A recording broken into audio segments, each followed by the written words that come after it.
মধ্যপ্রাচ্য সংকটের মোড় ঘোরাতে এবার মাঠে নেমেছে ফ্রান্সের প্রেসিডেন্ট ইমানুয়েল ম্যাক্রো। দীর্ঘদিন ধরে ইসরায়েল ফিলিস্তিন বিরোধে পাশ্চাত্য বিশ্ব ইসরায়েলপন্থী অবস্থান নিলেও এবার ফিলিস্তিন রাষ্ট্রকে স্বীকৃতি দেওয়ার বার্তা দিয়ে চমকে দিয়েছে ম্যাক্রো। ফরাসি কূটনীতি বারবারই মধ্যপ্রাচ্যের ভারসাম্যপূর্ণ অবস্থান নেওয়ার চেষ্টা করছে, কিন্তু এবার পরিস্থিতি ভিন্ন। গাজায় ইসরায়েলি হামলা ও হাজার নিরীহ ফিলিস্তিনির মৃত্যুর প্রেক্ষাপটে ফরাসি জনগণ ও আন্তর্জাতিক সম্প্রদায়ের চাপের মুখে ম্যাক্রো প্রশাসন নতুন কৌশলে মাঠে নেমেছে। একদিকে ফ্রান্স ইউরোপীয় ইউনিয়নের অন্যান্য দেশগুলোর সঙ্গে আলোচনা চালিয়ে যাচ্ছে যাতে যৌথভাবে ফিলিস্তিনের রাষ্ট্রের স্বীকৃতি দেওয়া যায়। অন্যদিকে জাতিসংঘে তারা ফিলিস্তিনকে পূর্ণ রাষ্ট্রের স্বীকৃতি দেওয়ার জন্য নতুন প্রস্তাব তোলার পরিকল্পনা করছে। এই পদক্ষেপকে কেবল মানবিক দৃষ্টিকোণ থেকে নয়, কৌশলগত দৃষ্টিতে বিশ্লেষণ করছেন বিশেষজ্ঞরা।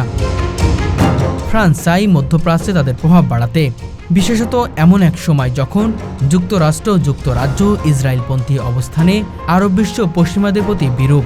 এমন এক মোক্ষম সময়ে ম্যাক্রোর এই কূটনৈতিক চাল হয়তো ইউরোপীয় নীতিকে নতুন এক মোড়ে নিতে পারে।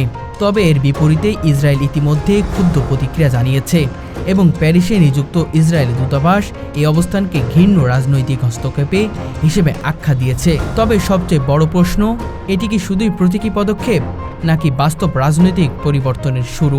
ম্যাক্রোর এই উদ্যোগে ফিলিস্তিনি জনগণের স্বপ্ন কিছুটা হলেও উজ্জ্বল হয়েছে। ফ্রান্সের প্রেসিডেন্টের উদ্যোগ হিসেবে ফিলিস্তিন রাষ্ট্রকে স্বীকৃতি দেওয়ার নীতিগত সিদ্ধান্ত আন্তর্জাতিক কূটনীতিতে এক নতুন অধ্যায়ের সূচনা করেছে। এই পদক্ষেপটি শুধুমাত্র মধ্যপ্রাচ্যের রাজনৈতিক মানচিত্রে জটিলতার খুঁটিনাটি পরিবর্তন করার আশা নয়, বরং মানবাধিকার, ন্যায্যতা এবং আন্তর্জাতিক নীতিবোধের প্রেক্ষাপটে এক শক্তিশালী বার্তার সঞ্চার করছে। আন্তর্জাতিক কূটনীতিতে প্রতিটি পদক্ষেপের পিছনে থাকে গভীর কৌশলগত চিন্তা ও পরিবেশগত প্রেক্ষাপট, যা বিশেষত ফরাসি প্রেসিডেন্টের ফিলিস্তিনি রাষ্ট্র স্বীকৃতির সিদ্ধান্তের স্পষ্ট। বর্তমানে বৈশ্বিক রাজনৈতিক পরিমণ্ডল, যেখানে প্রাচ্যের ঐতিহাসিক দ্বন্দ্বের পাশাপাশি সাম্প্রতিক মানবিক সংকটের প্রতিফলন অত্যন্ত প্রাসঙ্গিক। ফরাসি শাসন তার কৌশল পরিবর্তনের মাধ্যমে নিজেদের ভূমিকাকে পুনর্সংজ্ঞায়িত করেছে। এই সিদ্ধান্তটি বিশ্বজুড়ে রাজনৈতিক ও কূটনৈতিক সমালোচনার মুখোমুখি হলেও এর পিছনে রয়েছে দীর্ঘদিনের আলোচনা ও অভিজ্ঞতার সঞ্চয়, যা আন্তর্জাতিক সম্প্রদায়কে নতুন আলোচনার প্ল্যাটফর্মে নিয়ে যাবে।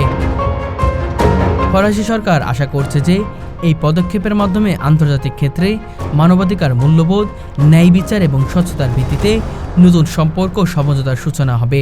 অন্যদিকে প্রতিপক্ষ দেশগুলোর তীব্র প্রতিক্রিয়া এই উদ্যোগকে কেবল প্রতীকী ঘোষণা বলে না, বরং তা বাস্তবে আন্তর্জাতিক কূটনীতিতে প্রভাব বিস্তারকারী এক লঘু প্রতিক্রিয়া হিসেবেই গণ্য করা যেতে পারে।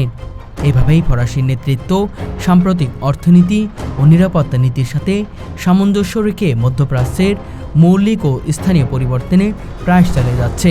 আগামী দিনগুলোতে অবশ্য আন্তর্জাতিক রাজনীতিতে নতুন আলোড়ন সৃষ্টি করবে।